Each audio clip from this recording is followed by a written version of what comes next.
¿Qué tal? Muy buenas noches en este día del Señor. Agradezco su atención en este audio de Muertos al Pecado, un pequeño podcast, el Facebook Live, y también será subido por ahí al canal de YouTube con la intención de hablar de un tema, como todos los temas que hemos tocado, ha sido bastante polémico y crea bastantes discusiones dentro del sector eclesiástico de la iglesia y más por las redes sociales, donde nos encontramos con debates a veces muy intensos en cuanto a este tema del pentecostalismo. Cabe enfatizar de manera básica, igual esto quiero que sea un poco interactivo, si alguien está escuchando el audio, espero que ponga sus comentarios, sus opiniones, se aceptan totalmente, donde vamos a desglosar un poco algunos aspectos del pentecostalismo y acerca de las divisiones que hay en este sector doctrinal. Como todas las iglesias, como todas las denominaciones, siempre hay divisiones. Espero que me acompañe con un buen café. Esto va a ser más una charla para poder hablar de este tema y poder compartir conocimientos y llegar a ciertas conclusiones. Cuando yo me convertí como cristiano, nos encontramos con un hermano pentecostal, que fue al que a un servidor le predicó el evangelio. Comencé a caminar en el Señor y me congregué en una iglesia pentecostal, una iglesia con sede en la ciudad de Guadalajara, donde realmente la doctrina era básica. Escuché parte del evangelio con ellos, doctrinas totalmente pues bíblicas, pero había algunas cosas que no cuadraban con la manera de pensar y la lógica muchas veces.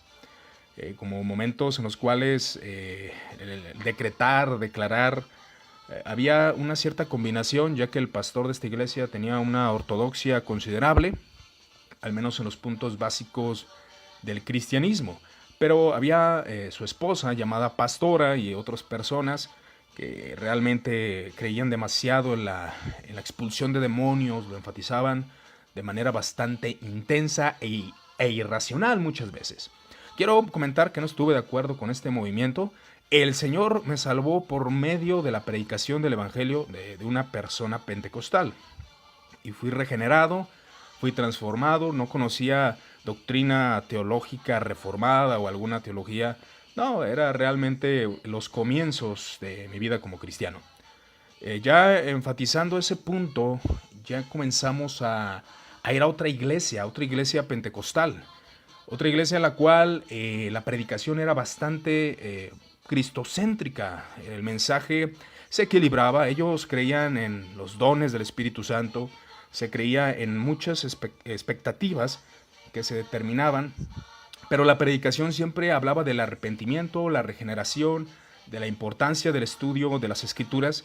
Y en lo personal esta iglesia dejó algo bueno en mí, aunque estuve siempre en desacuerdo y más cuando conocí a predicadores como John Piper, entre otros, los cuales tomé la decisión de entender, leyendo a Charles Spurgeon, acerca. Saludos, John López, hay cualquier comentario, hermano, que quieras hacer. Espero que me acompañen con un buen café en esta noche, en este domingo, para mañana comenzar el día laboral.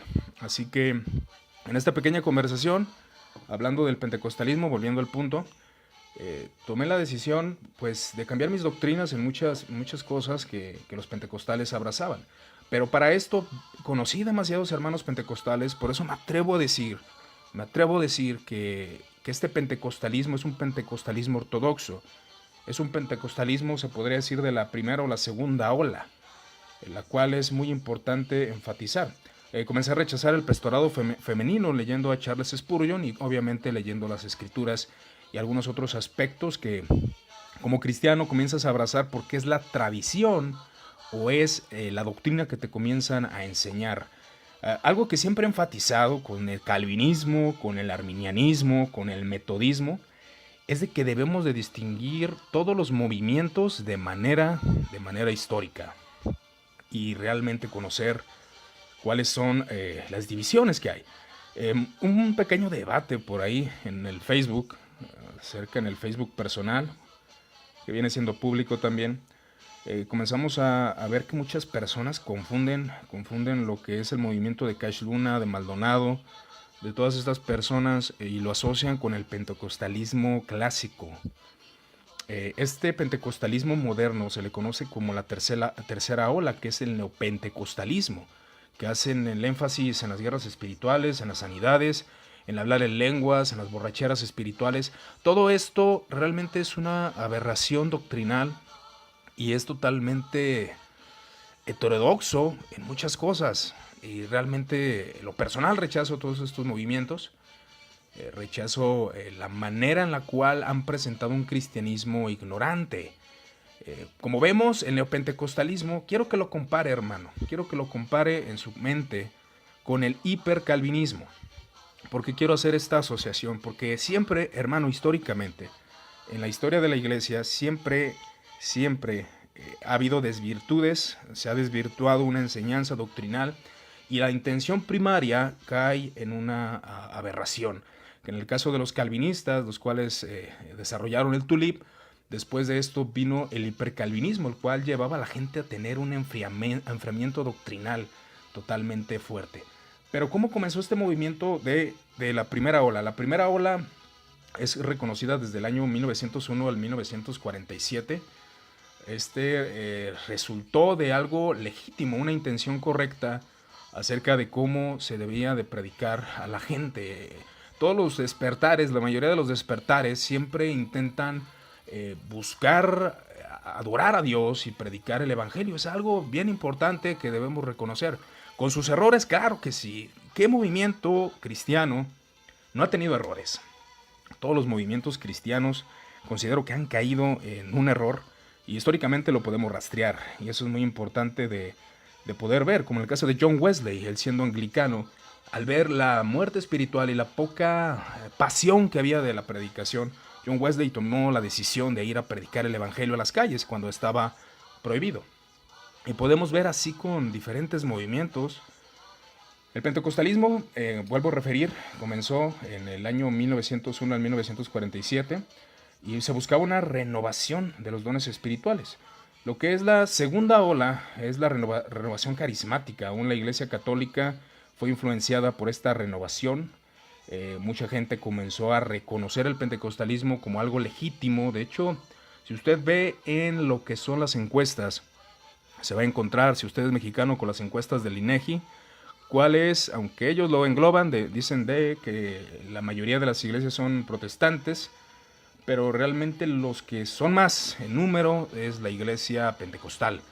La mayoría de personas que abrazan esta doctrina.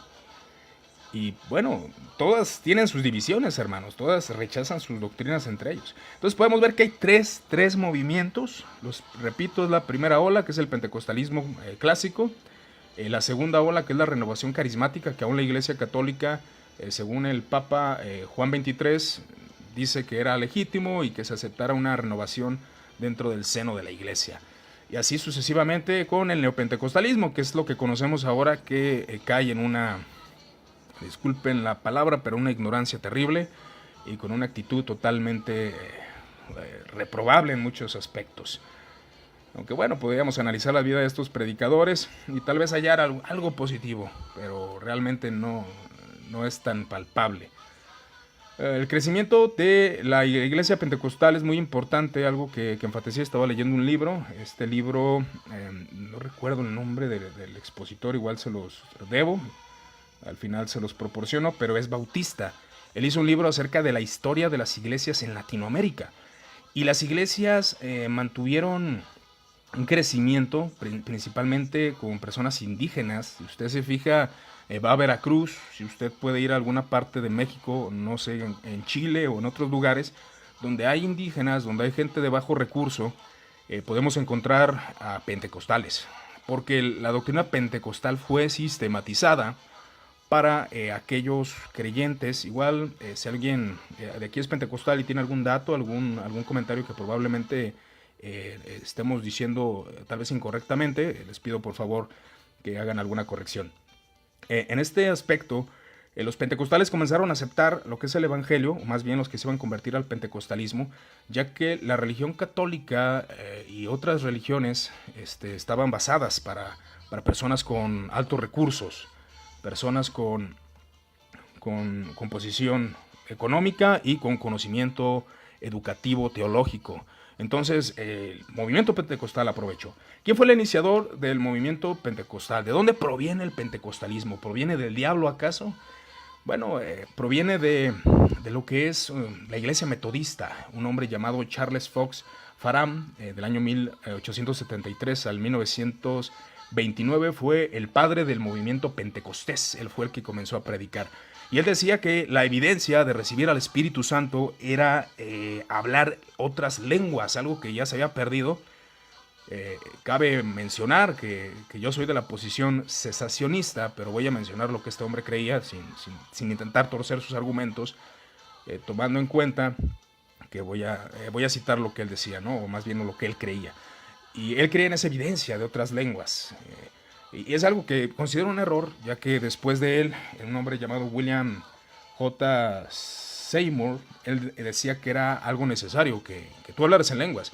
Y es algo que siempre se me hizo reprobable de muchas iglesias pentecostales, porque sabemos que no es verdad. Muchos hemos recibido el bautismo del Espíritu Santo y no hemos hablado en otras lenguas.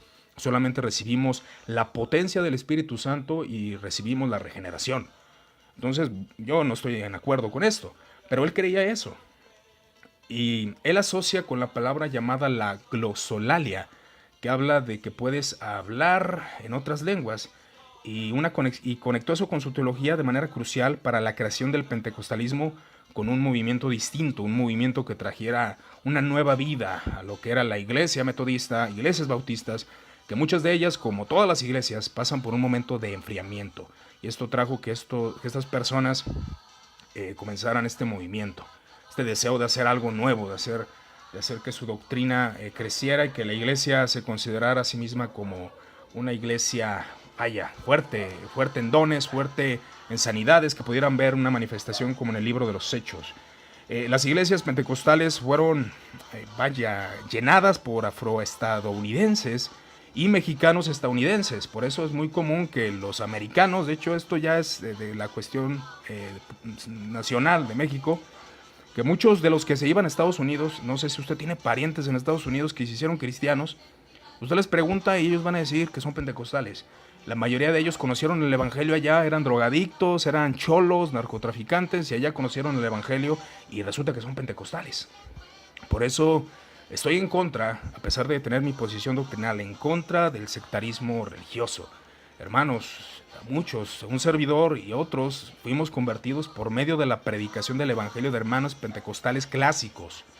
No de neopentecostales. Neopentecostales, no dudo que haya dentro del neopentecostalismo cristianos regenerados que obviamente van a salir, hermano. Martín Lutero dentro de la Iglesia Católica se convirtió al Señor, para aquellos que son afines a Martín Lutero. Es una lógica que podemos seguir en cualquier movimiento.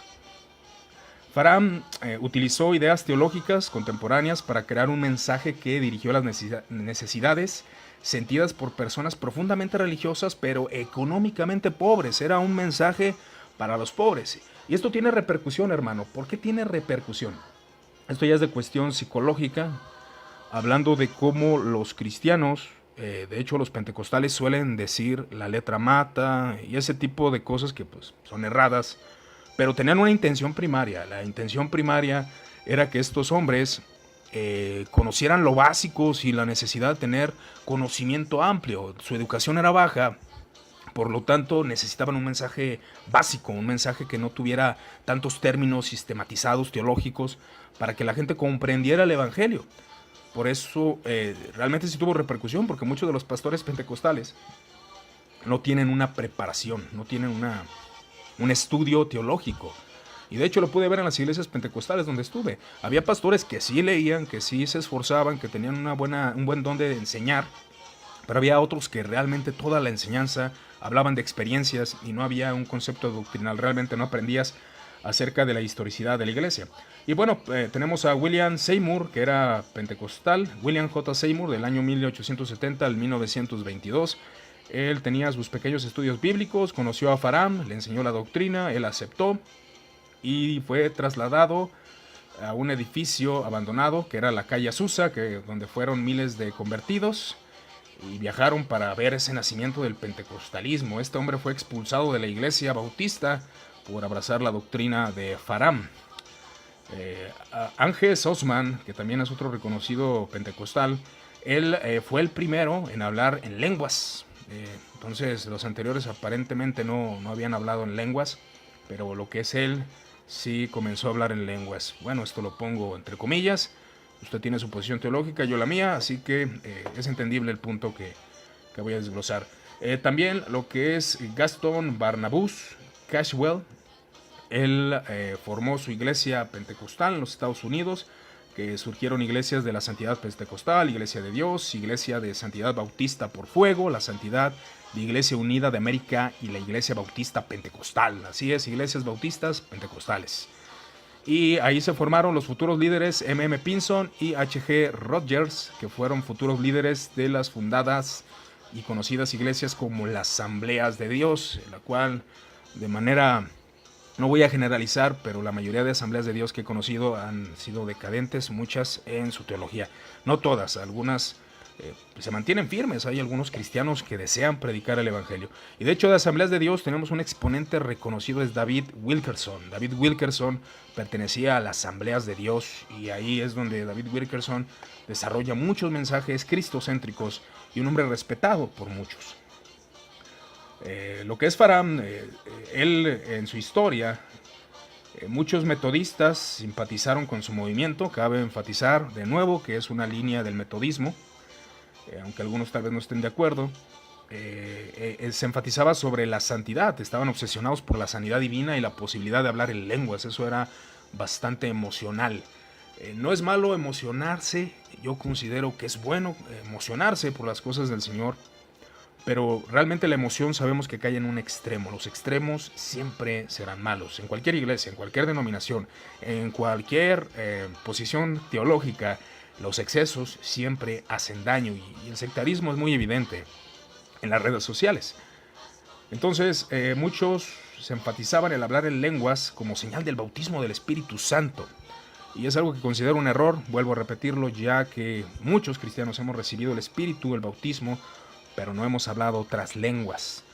Entonces eso se ha vuelto también una doctrina desequilibrada en muchos pentecostales modernos, ya que quieren hacer que muchos realmente hablen en lenguas. Pero hay otros cristianos pentecostales equilibrados, los cuales permiten que o más bien predican que no hay necesidad de que hables en otras lenguas. Tal vez lo recibirás después, o no todos reciben ese don de lengua, según dicen ellos, ¿no?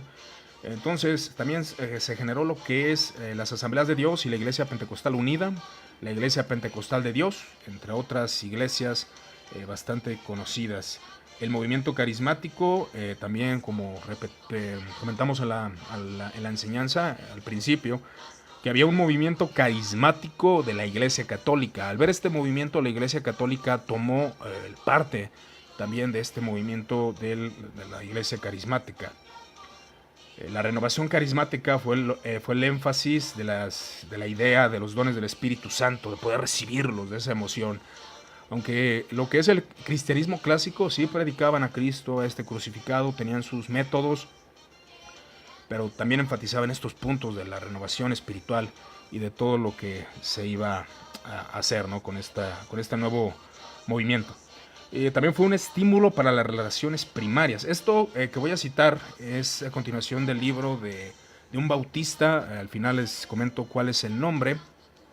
Un bautista el cual escribió la historia de las iglesias latinoamericanas. Cuál era el propósito de cada una de ellas. Realmente la iglesia pentecostal tomó mucho auge en cuanto a las relaciones sociales. Por eso se extendió demasiado. El hecho de decir hermano, hermana, bajo el poder del Espíritu Santo llevó a muchos a sentirse identificados, amados.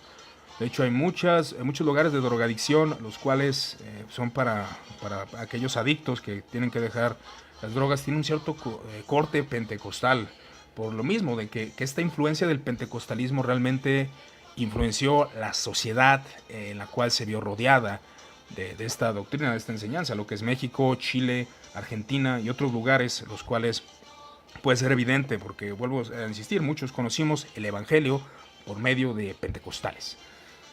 El pentecostalismo ha demostrado ser capaz de guardar la integridad de las comunidades tradicionales en formas protestantes, dice el pastor Bautista. Los grupos locales se han formado cooperativas de consumo y de producción, y esto es bien conocido.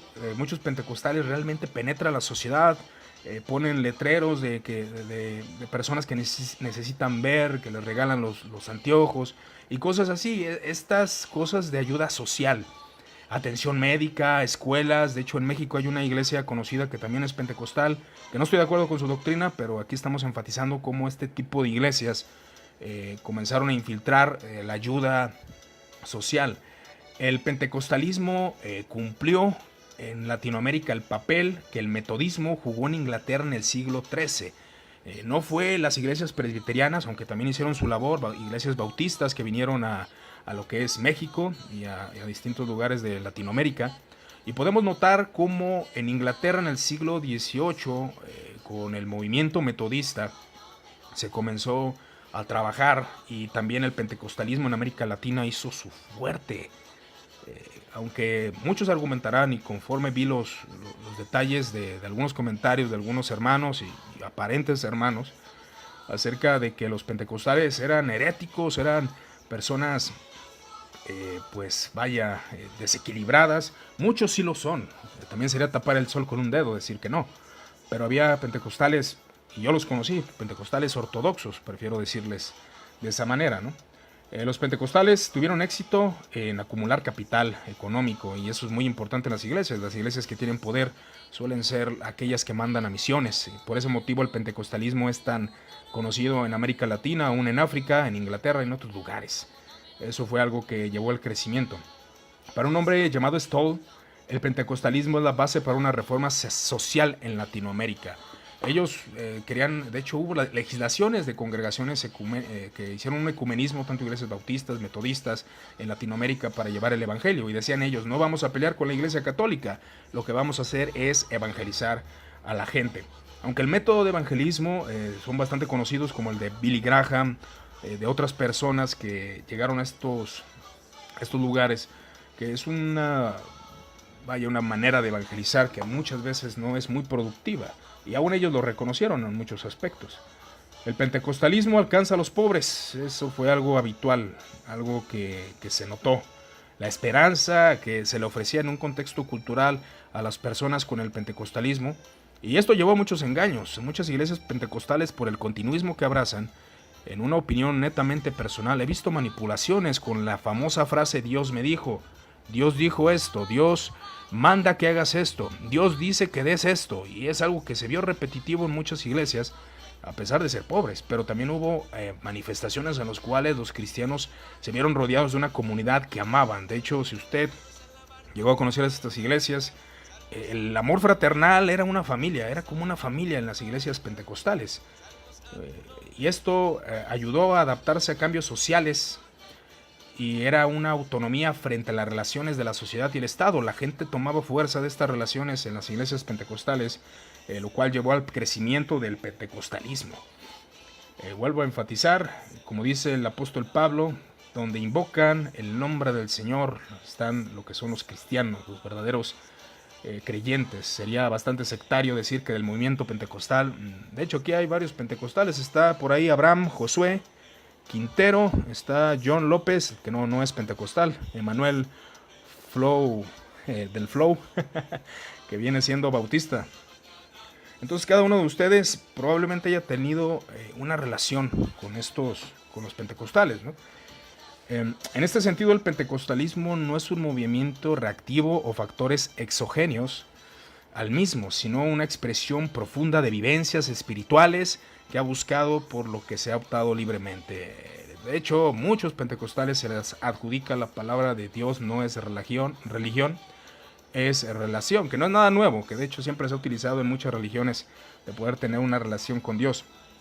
Pero el énfasis que ellos hacían era de que hubiera una vivencia, una experiencia real de manera espiritual, y ahí es donde se enfatiza el Dios me dijo, el expulsé un demonio, las sanidades, Dios se presentó ante mí en una velada de oración y caí al suelo, que muchas de estas son falsedades. Realmente yo vi cómo había tanta falsedad en muchas iglesias de este corte, pero también había hermanos piadosos.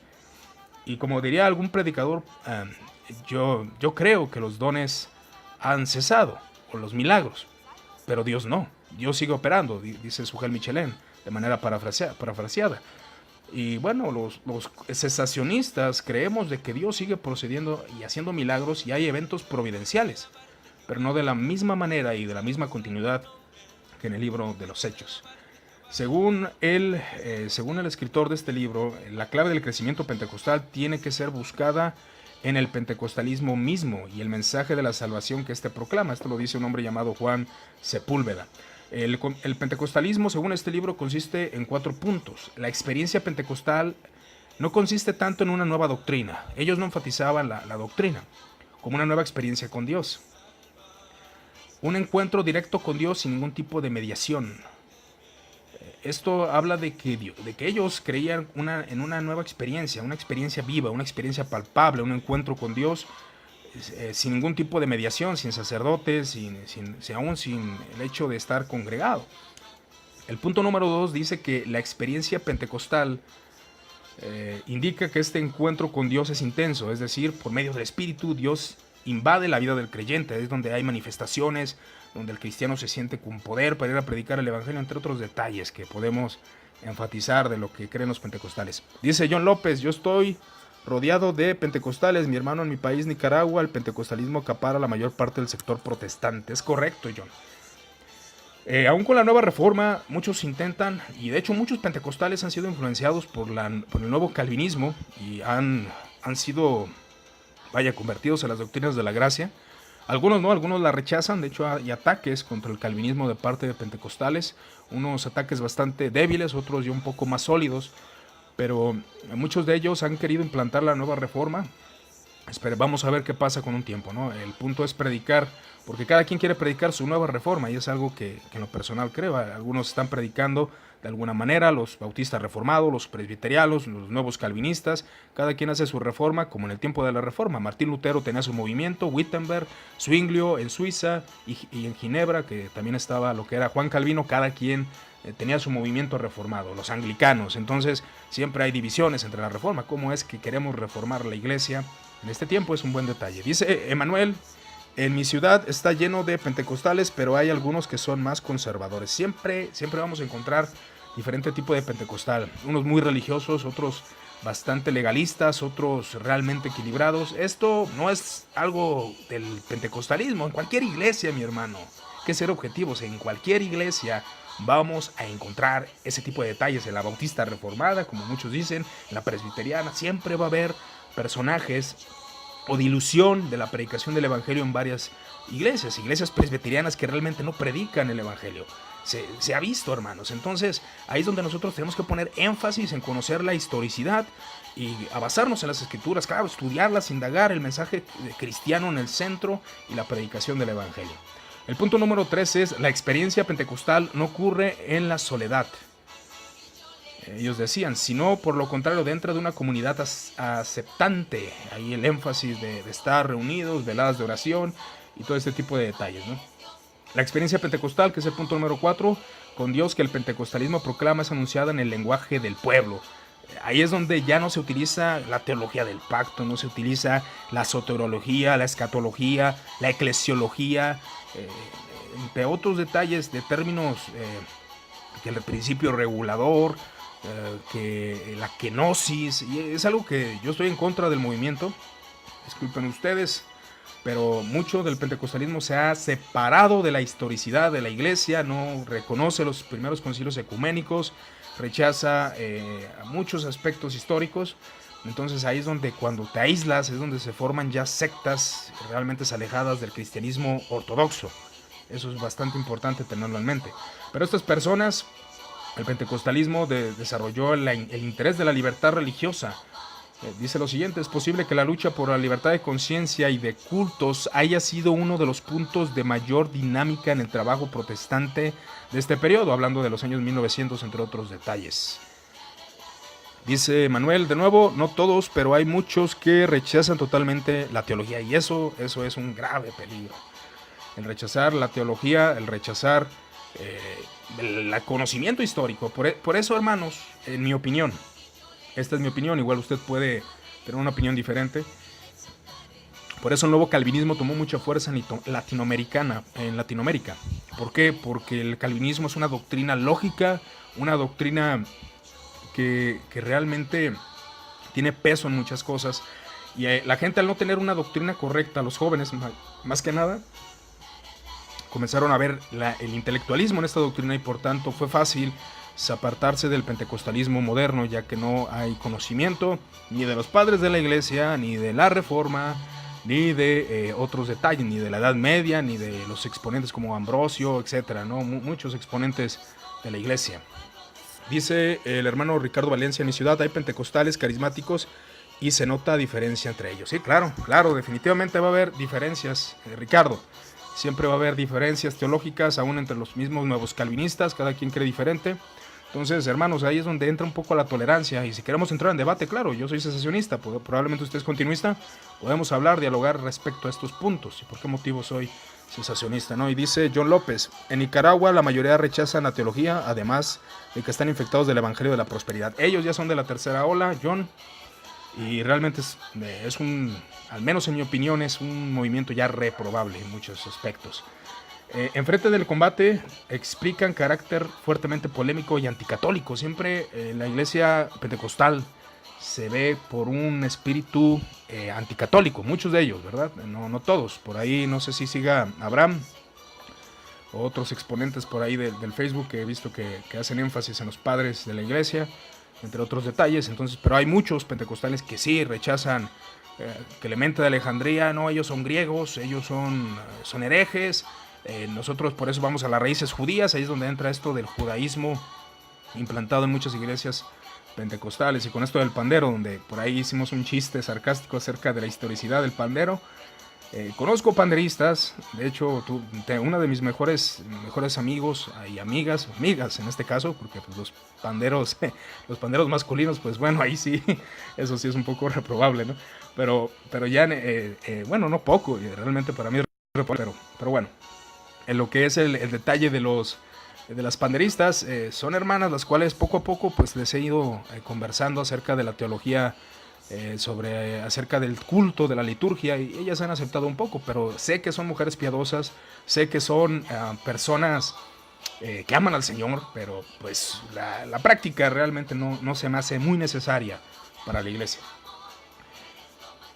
Dice Newin Nieves: hay que entender que no es que se rechaza la teología, permíteme un segundo, sino que sus pensamientos han sido trucados para ser manipulados. Añadido a eso el facilismo de las personas y su flojera por estudiar la palabra. La manipulación y la represión hacia las vidas de otras personas, créanme mis hermanos, lo he visto en muchas iglesias de muchos cortes, no solo pentecostales. Así que abusados, hermanos, hay que ser muy objetivos en ese punto. Dice lo siguiente, sigo citando el libro: además, la legislación que se aplica en el cuerpo religioso debe ser necesariamente aplicarse a todos, a menos que se cree en una posición de privilegio injusto. Es decir, que la Iglesia Católica, obviamente lo que es México, Latinoamérica, abunda demasiado, tiene muchos privilegios, de hecho hasta de organización, de cuestiones económicas. La Iglesia Católica tiene el mando, algo que la Iglesia Reformada tenía en su tiempo. La Iglesia en Ginebra pagaba a sus pastores, tenían su salario, cosa que las iglesias no las tienen, porque no tienen un sustento económico por parte del gobierno. Las iglesias bautistas, pentecostales, algunas bien organizadas sí, pero no todos. Y es algo que la Iglesia Católica nos gana en cuanto a organización, porque sí pagan salarios a sus predicadores, cosa que la iglesia evangélica muchas veces no hace. Y de hecho la iglesia pentecostal se distinguía por eso, se distinguía por mandar a personas no preparadas económicamente y culturalmente y en educación. Por eso muchas de esas iglesias, hermano, disculpen usted, no lo digo con un sentido de crítica maligna, sino lo digo porque es verdad, es palpable. Hay mucho pastor ignorante predicando desde los púlpitos, mucho pastor que realmente ha infestado el púlpito de ignorancia, y por eso revelaciones, milagros y todo ese tipo de cosas, ¿no? Y dice lo siguiente: puede atraerse la oposición de la iglesia dominante, o sea, la iglesia católica. pero gozar de la protección de una legislación liberal. Pueden atraerse a la oposición de la iglesia en regímenes donde puede contar con un pleno apoyo del gobierno. O sea, la iglesia católica cuenta con el apoyo del gobierno y la iglesia pentecostal no contaba con el apoyo del gobierno.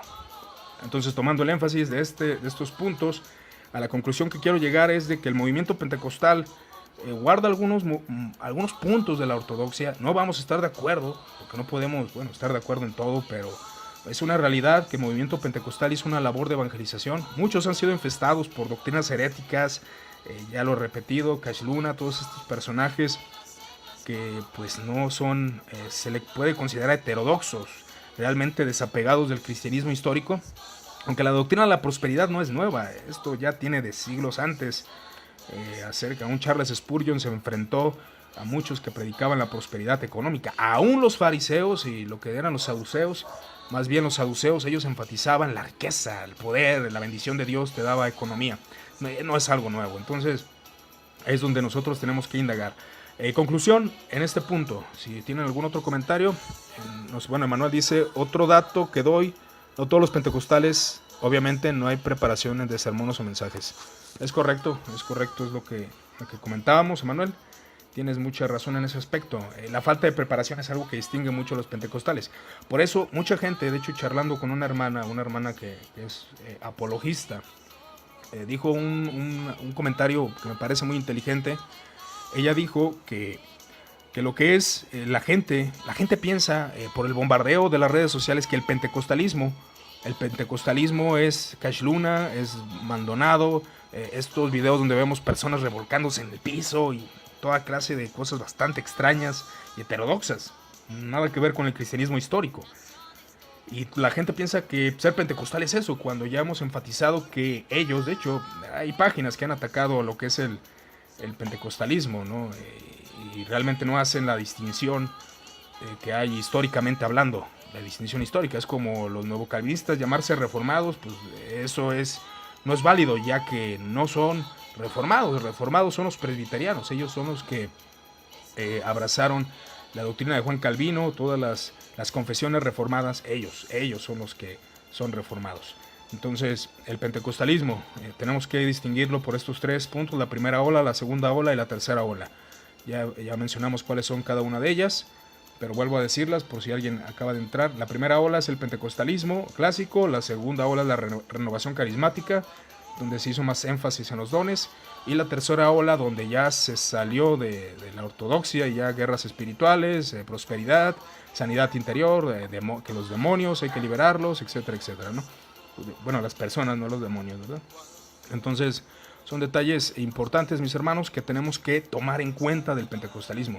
Vuelvo a mencionarlo, no estoy de acuerdo al pentecostalismo, no creo como los pentecostales desarrollan su teología, y realmente a veces sí deja mucho que desear la predicación de ellos, pero hay cristianos ortodoxos que enfatizan varios puntos. Sí se ocupa que los cristianos pentecostales abracen la historicidad, y creo que al conocer la historia de la iglesia puede ayudarles demasiado. Dice John López, ¿crees que el pentecostalismo apoya el no intelectualismo? Sí, pero explico un poco. Igual alguien me puede corregir si considera que estoy en un error, o dar un comentario. Según lo que comentaba al principio John, lo que pasa es de que muchos querían dar un mensaje sencillo.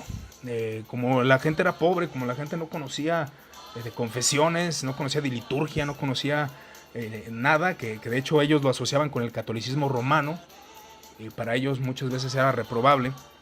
Buscaron predicar el evangelio sin términos teológicos, ni sistematizaciones teológicas, ni filosóficas, nada de esto. Toda la doctrina o toda la enseñanza de las grandes universidades como Wittenberg, las grandes, ahora sí que Clemente de Alejandría, todas las personas que han sido parte del cristianismo histórico, no fueron enseñados.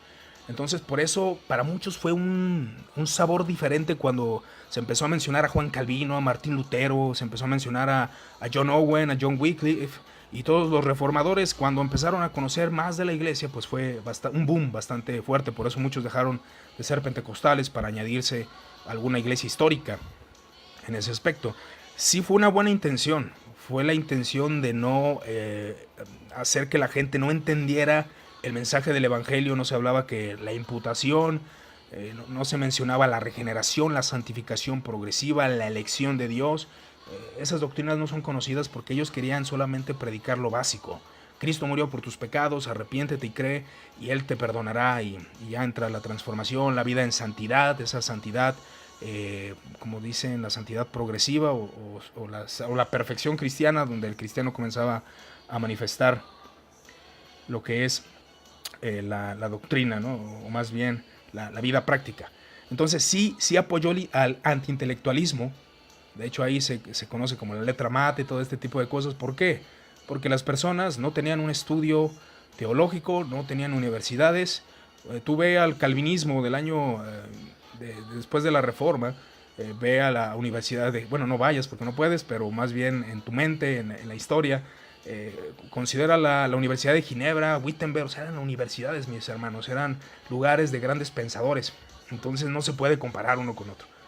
No sé si me explico, hermano, o si tengas alguna otra duda. Sí lo apoya, pero fue de manera positiva el asunto. Ahora que hay gente floja, como ustedes dicen, negativa, gente que no le gusta estudiar, ahí sí es donde entra esta parte importante de poder distinguir. No sé si contesté tu pregunta, John, o tengas alguna otra duda. Si alguien más tiene alguna pregunta, mis hermanos, les pido por favor que la hagan. Podemos dialogar un poco. Por mientras, si alguien formula una pregunta, voy a tomar a mi café. Y así es como podemos ver que a veces las cosas empiezan por buenas intenciones.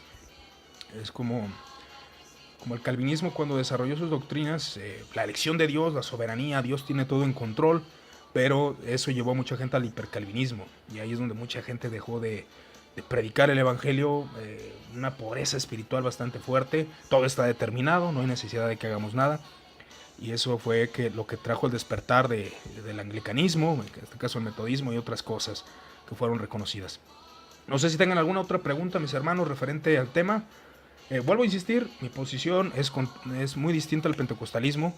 El pastorado femenino para mí es rechazable, aunque trato de entender a veces la posición, porque el pastorado femenino, mis hermanos, como muchas veces se predicaba el evangelio en ciertos lugares, había una mujer que tenía como que la capacidad de dirigir. Muchos decían a la mujer, tú vas a ser pastora, por la intención de que no había preparación teológica y solamente querían levantar misiones. Por eso muchas mujeres llegaron a tomar lo que es el pastorado femenino. Tenía buena intención, sí, pero ¿es bíblico? No. 1 Timoteo 3 no nos menciona en ningún momento pastoras. Que ahora, que la mujer tenga habilidades de enseñanza, eso es otra cosa, pero que sean pastoras es otro punto que tenemos que reconocer como cristianos, que no es correcto. ¿Alguna otra pregunta, mis hermanos? No sé si quieran dialogar algún otro punto, algún otro comentario. Dice Judá Benur, buenas noches, hermano. ¿En qué punto clave difieres del pentecostalismo? Pentecostalismo, neopentecostalismo y carismáticos. Bueno, en este punto clave, lo que hay separación, en sí el pentecostalismo clásico es doctrinal, era un metodismo tal cual, la santidad, la perfección, que era una doctrina que predicaba John Wesley, se predicaba la cruz, era una doctrina ortodoxa en ese sentido, la fe, el arrepentimiento, pero se comenzó a hacer énfasis en lo que son el don de lenguas, pero de una manera un poco más reservada. Ya lo que es el movimiento carismático, ese movimiento ya empezó a enfocarse un poco más en los dones, las sanidades. Ahí es donde ya se empezó a hacer más el auge de centrarse en lo que es ese mover del Espíritu Santo, reuniones especialmente para eso. Y ya los neopentecostales son los que desarrollan la teología de la prosperidad, y las sanidades necesarias, y la predicación del evangelio se deja a un lado, la liturgia no se toma en cuenta, y ahí es donde, de hecho aquí hay una definición que la tomé de ahí de una página. Dice, lo que son los carismáticos, ellos hacían énfasis en la sanidad divina, dones espirituales en la mayoría de las iglesias, y bueno, estas fueron reconocidas, ¿no? Y ya después los neopentecostales, guerra cósmica, demonios por donde sea, ahí es donde difiere. Hay un cambio como gradual. El pentecostalismo se enfocaba en la doctrina, de manera básica, pero hacía énfasis en el bautismo del Espíritu Santo y de la posibilidad de que estos dones se manifestaran.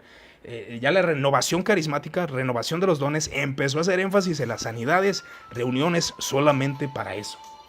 Y el neopentecostalismo ya es un desbordar de todo eso y se hace guerra espiritual, el Dios me dijo, entre otras detalles. Carismáticos y neopentecostales son lo mismo. No sé si sea una pregunta, Manuel, o sea una afirmación, pero si es pregunta, no es lo mismo.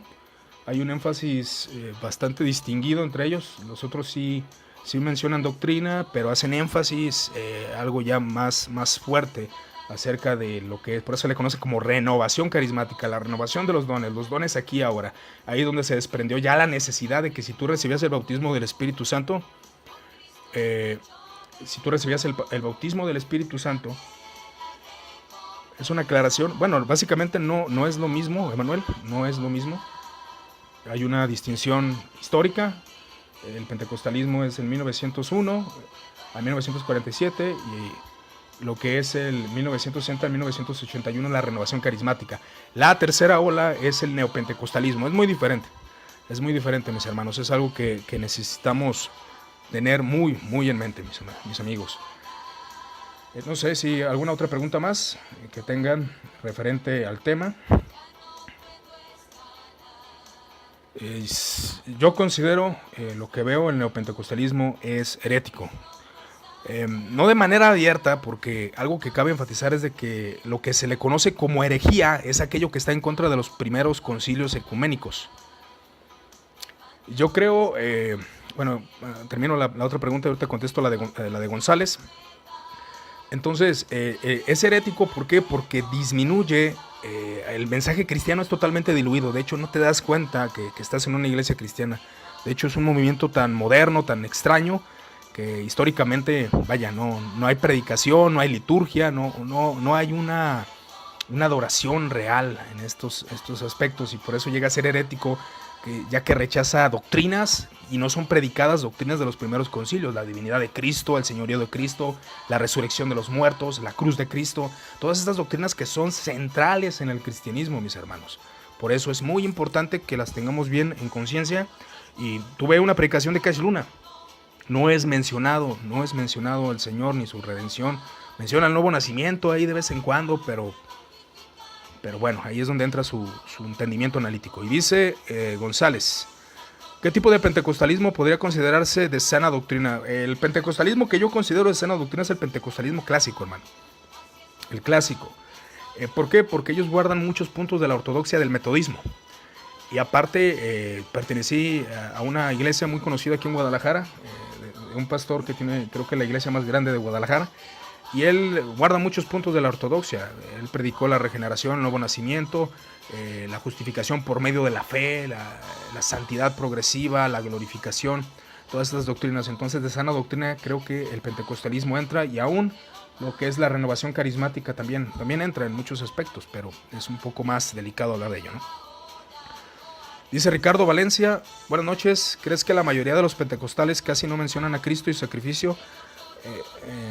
Y en sus predicaciones hace énfasis en otras cosas. ¿Eso te refieres, Ricardo?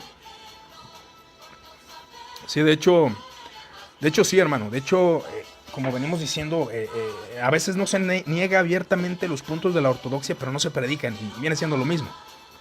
Ahí es donde los puntos de la ortodoxia, el concilio de Nicea, el concilio de Constantinopla, el concilio de Éfeso, el concilio de Calcedonia, todos estos concilios que son parte importante de la ortodoxia cristiana. Aquellos que no abrazan esos concilios ecuménicos, primeros concilios ecuménicos, hermano, ahí sí tenga toda la voluntad y todo el derecho de decir hereje a alguien que no abrace esos concilios ecuménicos. Pero ya cuando se trata de doctrinas que son secundarias en cierto aspecto, no podemos llamar hereje a cualquiera, porque pueden ser verdaderos cristianos, hermano. Aún tenemos ahora sí que la amistad entre varios calvinistas y varios metodistas que pues tenían relación y sabían que eran cristianos, ¿no? Dice Manuel, muchas gracias por compartir esa información. Dios te bendiga, hermano. De nada, mi estimado Manuel. Esto viene siendo básicamente la enseñanza, los puntos de vista acerca del pentecostalismo. las doctrinas que considero pues rechazables, aún el énfasis en los dones espirituales. Yo considero que los dones cesaron conforme a la teología que abrazo, pero obviamente nosotros oramos para sanidades, creemos en el Espíritu Santo y su mover provisional, o su mover providencial, mejor dicho. Son puntos que podemos debatir en otro tiempo, que es el continuismo y que es el cesacionismo, ¿no? Tenemos a John Piper, por ejemplo, que es continuista. Tenemos a John MacArthur, que bueno, son los más conocidos, por eso los menciono, que es cesacionista, ¿no? Entonces, son puntos a considerar referente a por qué abrazamos cierta teología. Y aún influye mucho la cultura. De nada, Ricardo Valencia. Un saludo, mis hermanos. No sé si haya algún otro comentario, algún otro punto de vista que tenga que ver con el tema. Mientras alguien formula una pregunta, voy a tomar al café de nuevo, hermanos. Ok, parece que ya no hay alguna pregunta. Pues seguiremos compartiendo audios de este tipo. Por ahí algunos que tienen mi face personal vieron. Ok, dice Víctor Santiago, ¿qué postura debe tomar un miembro de una iglesia pentecostal? No compartir ciertas enseñanzas dentro de la iglesia. A ver, voy a leer de nuevo tu pregunta. Víctor, ¿qué postura debe tomar un miembro de una iglesia pentecostal al no compartir ciertas enseñanzas dentro de su iglesia? Eso es muy importante, hermano, muy importante. Es que depende de cuáles. Depende de cuáles. Hay hermanos que han abrazado el calvinismo dentro de estas iglesias y se mantienen dentro de estas iglesias. Algunos argumentarán que no es sano, pero en mi opinión, muchos porque en verdad saben que la iglesia tiene necesidad de maestros, de predicadores, de gente que esté envuelta en la iglesia, se quedan. Pero ya es cuando hay una libertad de conciencia en cuanto a doctrinas. Hay veces que no hay esa libertad de conciencia. Hubo casos de iglesias pentecostales las cuales hubo cristianos que abrazaron el calvinismo y estos fueron rechazados y hasta expulsados de esas iglesias. Entonces ahí podemos ver cómo esto ocurre. Es sano cuando qué tipo de enseñanzas son. Si es, bueno, la depravación total, de qué manera la ve, porque muchas veces no abrazan el concepto de la depravación total, pero ellos predican que el hombre está muerto en sus delitos y pecados y que sin la gracia no puede creer. Entonces creo que puedes de algún modo guardarte de armar una rebelión teológica. Pero si tu conciencia no te permite estar ahí, lo más aconsejable es que salgas de esa congregación y busques una iglesia conforme a tu teología. Entonces, Víctor, yo creo que sí necesitamos ser tolerantes en muchas cosas y hablarlos y dialogarlos. Si ya hay mucha oposición, pues ahí creo que puedes tomar la decisión de retirarte a otra congregación. ¿Será incorrecto que los pentecostales le den más importancia al Espíritu Santo que a Cristo? John López, yo considero que sí. El Señor Jesús dice que el Espíritu Santo va a dar testimonio de mí. Hacer énfasis en el Espíritu Santo muchas veces socava lo que es la redención de Cristo Jesús. Entonces ahí creo rotundamente que si se hace énfasis en el Espíritu Santo, que debe de hacerse un énfasis, porque también, de hecho, en los primeros concilios se habló de que el Espíritu Santo lo habían dejado a un lado. De hecho, en el concilio ya de Constantinopla fue donde se dice acerca del Espíritu Santo que es Señor y que necesita recibir la misma adoración y gloria. Es importante hacer énfasis en el Espíritu Santo, pero el mensaje del Espíritu Santo es Cristo y crucificado, John. J.R. González dice, veo dentro del movimiento neocalvinista ciertos toques pentecostales. ¿Podría ser algún tipo de fusión? De hecho, sí. De hecho, aquellos que son pentecostales reformados, como dicen por ahí, aunque ese término no lo considero histórico, pero muchos lo han mencionado, son neocalvinistas, son nuevos calvinistas, porque el nuevo calvinismo se distingue por abrazar solamente el tulip y las 5 solas, nada más. No abraza ninguna confesión, no abraza ningún punto de vista reformado, ni la teología del pacto, ni el paidobautismo. Entonces no se pueden considerar reformados. Esos vienen siendo neocalvinistas. Correcto, entonces ahí sería un punto importante de la mayoría de neocalvinistas, que solamente abrazan las doctrinas del tulip, no abrazan más, no abrazan una teología del pacto presbiteriana. No hacen énfasis ni en el pacto de redención, ni en otros detalles que podemos ver con más detalle después.